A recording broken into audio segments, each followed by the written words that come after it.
नमस्कार दोस्तों, आगे आज का हमारा क्वेश्चन है यूजिंग प्रॉपर्टी ऑफ डिटर्मिनेंट। आपको जो डिटर्मिनेंट सीखा था चौथा लेसन, उसके अंदर आपको कह रहा है प्रॉपर्टी का यूज़ करते हुए डिटर्मिनेंट ज्ञात करो, यानी आपका इसका डिटर्मिनेंट निकालना है और प्रूव द फॉलोइंग। और फिर डिटर्मिनेंट निकालने के साथ साथ मतलब डिटर्मिनेंट की प्रॉपर्टी के साथ साथ फिर आपको ये प्रूफ करना है कि इसका डिटर्मिनेंट करने पे ये जो है वो बिल्कुल बराबर आएगा। ठीक है, तो हम इस पे देखते हैं कि इसको किसी प्रॉपर्टी से सोल्व करने पे ये आ जाता है। तो आज हमने ना बहुत ही छोटा क्वेश्चन लिया है, अगली वीडियो में या अगले क्वेश्चन में हम थोड़ा इससे बड़ा क्वेश्चन लेंगे। ठीक है, तो पहले आपको थोड़ा रिवाइज कराने के लिए बताते हैं। तो ये हमारा एक छोटा सा क्वेश्चन है, अगर आपको आता है तो आप ये वीडियो ड्रॉप कर सकते हो। ठीक है, तो देखो इसको मैं कैसे कराता हूँ। पहले आपको पता होना चाहिए कि एक रो होता है, ये तीनों रो होते हैं, ये पहला रो होता है, ये दूसरा रो और ये तीसरा रो होता है। ऐसे जो वर्टिकल लाइन होती है ये आपका कॉलम होता है, ये कॉलम है। तो इसमें 3 रो और इसमें 3 कॉलम है। तो अब आपको ये देखना है कि ये डिटर्मिनेंट का ऑर्डर क्या है। तो डिटर्मिनेंट का ऑर्डर है 3 × 3, यानी 3 रो 3 कॉलम। तो पहले रो लिखे जाते हैं फिर कॉलम लिखे जाते हैं। तो आपको ये जो खड़ी लाइनें दिख रही है इसको बोलते हैं डिटर्मिनेंट। तो अगर आपको इसका डिटर्मिनेंट निकालना है और निकाल कर फिर आपको इसको सोल्व करना है और सोल्व करने पे ये प्रूव करना है। तो मुझे क्या चाहिए, 5x + 4। अब मैं सोचूंगा कि 5x + 4 कैसे आ रहा है।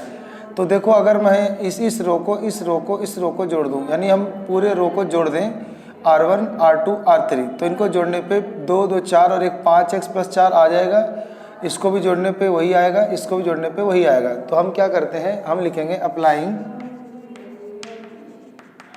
इससे पहले हम ना लेट कर लेते हैं एग्जाम में कि ये लेट जो है वो एक डिटर्मिनेंट है। तो डिटर्मिनेंट वाले चैप्टर में ऐसे डेल्टा का निशान लिया जाता है। ठीक है, तो लिखेंगे अप्लाइंग R1 में एप्लीकेशन। अप्लाइंग में हम R1 में ऑपरेशन लगा रहे हैं, तो ऑपरेशन क्या होगा, R1 + R2 + R3, यानी R1 को R2 को R3 को हम जोड़ेंगे। तो इसको जोड़ लेते हैं, जोड़ने पे आ जाएगा ये आपका 5x + 4, ये भी सब जोड़ने पे आएगा 5x + 4 और ये भी जोड़ने पे आएगा 5x + 4। और बाकी की मतलब सिर्फ पहले रो में ही अपने अप्लाई किया है तो पहला ही रो चेंज होगा, बाकी रो चेंज नहीं होंगे। तो आप उनको सेम लिख दो, 2x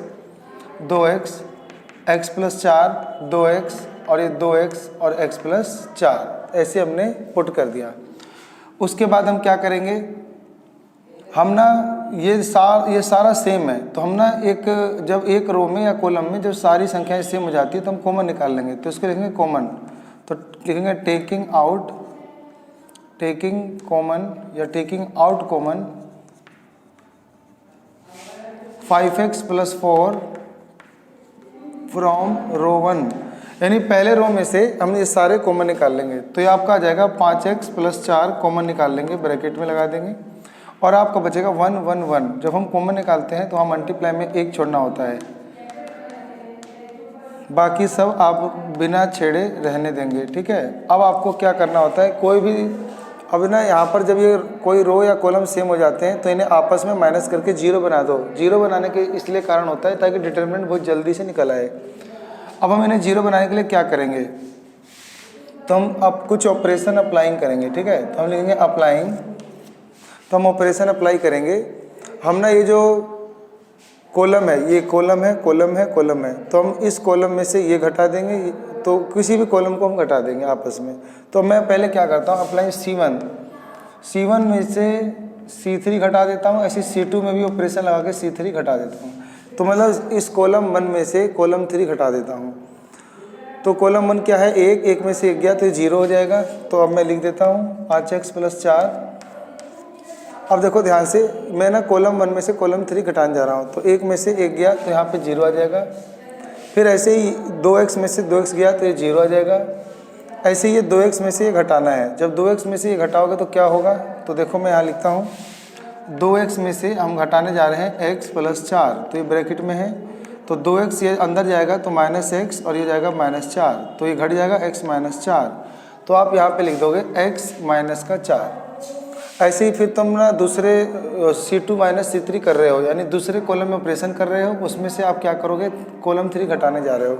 तो कॉलम 2 ये रहा, 1 में से 1 गया, आपको यहाँ पे 0 लिखना है।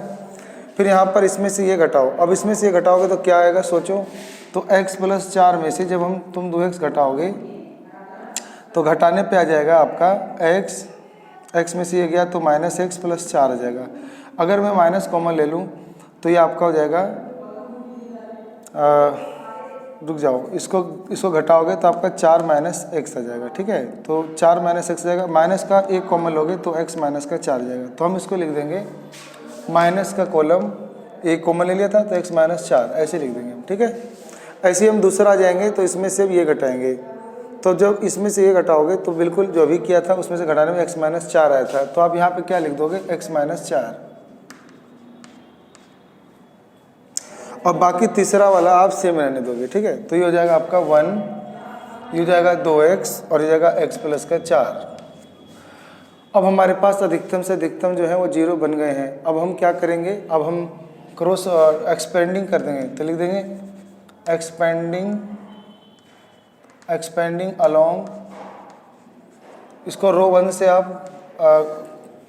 एक्सपेंड कर दो तो आपका जाएगा 5x प्लस 4।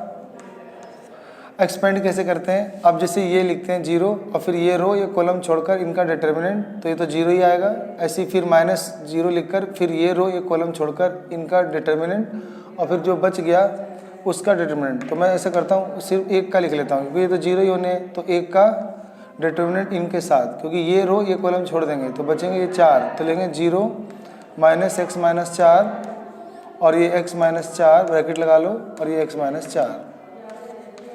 अब हम क्या करेंगे, अब हम इन्हें आपस में क्रॉस मल्टीप्लाई कर देंगे। ठीक है, तो इन्हें आप क्रॉस मल्टीप्लाई कर दोगे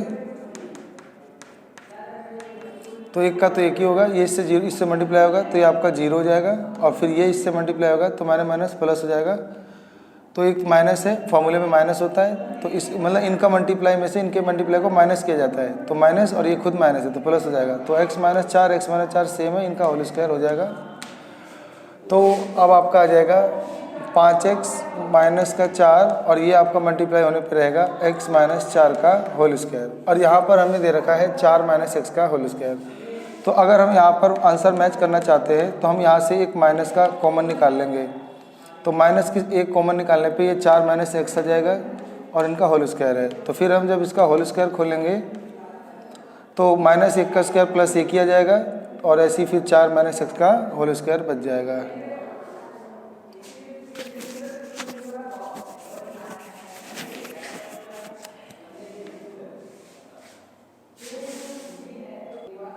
क्वेश्चन में थोड़ा सा मैंने लिखने में गलती कर दिया है, इसका होल स्क्वायर था। ठीक है, तो अब आपका आंसर बिल्कुल मैच हो जाएगा। ठीक है, यहाँ पे एक्स स्क्वायर नहीं था, एक्स का ये 4 माइनस एक्स का होल स्क्वायर था, तो उसके लिए सॉरी। तो उम्मीद करता हूँ कि आपको ये समझ में आ गया होगा। तो ये आपका प्रूव्ड हो गया। ठीक है, तो हमें इसमें लेफ्ट हैंड साइड और राइट हैंड साइड जो है वो प्रूफ करना होता है, तो ये बिल्कुल आपका प्रूफ हो गया।